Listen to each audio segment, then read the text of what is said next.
সংযুক্ত আরব আমিরাত সহ ৯টি দেশে বাংলাদেশিদের শ্রমবাজার বন্ধ।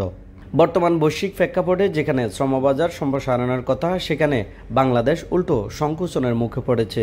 গত ২ বছরে অন্তত ১০টি শ্রমবাজার বন্ধ হয়ে গেছে, যার ফলে ২৫টি প্রধান গন্তব্য দেশের মধ্যে বাংলাদেশের জন্য বর্তমানে খোলা আছে মাত্র ১৬টি।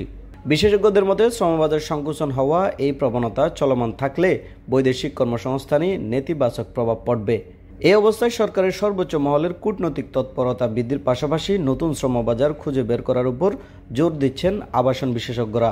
শ্রমবাজার বন্ধ হয়ে যাওয়ার পেছনে রয়েছে একাধিক জটিল কারণ: যথাযথ প্রশিক্ষণের অভাব, কাজের অনুমতি ছাড়াই লোক পাঠানো, সুনির্দিষ্ট তথ্য ভাণ্ডার না থাকা এবং রিক্রুটিং এজেন্সিগুলোর অনিয়ম এসবের অন্যতম।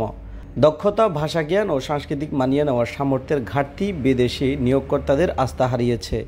এছাড়া সরকারের তদারকির অভাব, জবাবদিহিতার দুর্বলতা এবং প্রবাসী কল্যাণ ও বৈদেশিক কর্মসংস্থান মন্ত্রণালয়ের নিষ্ক্রিয়তাও সংকট বাড়িয়ে তুলেছে। ইতালি, মালয়েশিয়া, সংযুক্ত আরব আমিরাত, মালদ্বীপ সহ গুরুত্বপূর্ণ শ্রমবাজারগুলো আংশিক বা পুরোপুরি বন্ধ রয়েছে। ইতালি বাংলাদেশি কর্মীদের জাল নথির অভিযোগে ভিসা বন্ধ করেছে, যদিও চলিত বছরের মে মাসে একটি সমঝোতা স্বাক্ষরিত হয়েছে।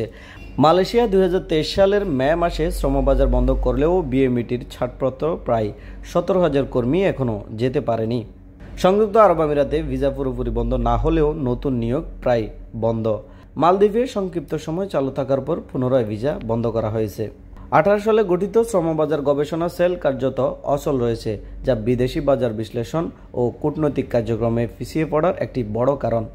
বিশ্লেষকদের মতে বাইল্যাটারাল চুক্তি ও জবাবদিহিতামূলক ব্যবস্থার অভাবের কারণে সরকার যেমন শ্রমবাজার ধরে রাখতে ব্যর্থ হচ্ছে, তেমনি নতুন বাজারও তৈরি করতে পারছে না। দক্ষতা উন্নয়ন, প্রবাসী সুরক্ষা ও গবেষণাভিত্তিক উদ্যোগ ছাড়া এই পরিস্থিতির উত্তরণ সম্ভব নয়। তহিদুল ইসলাম সোহাগ, আরব বাংলা নিউজ।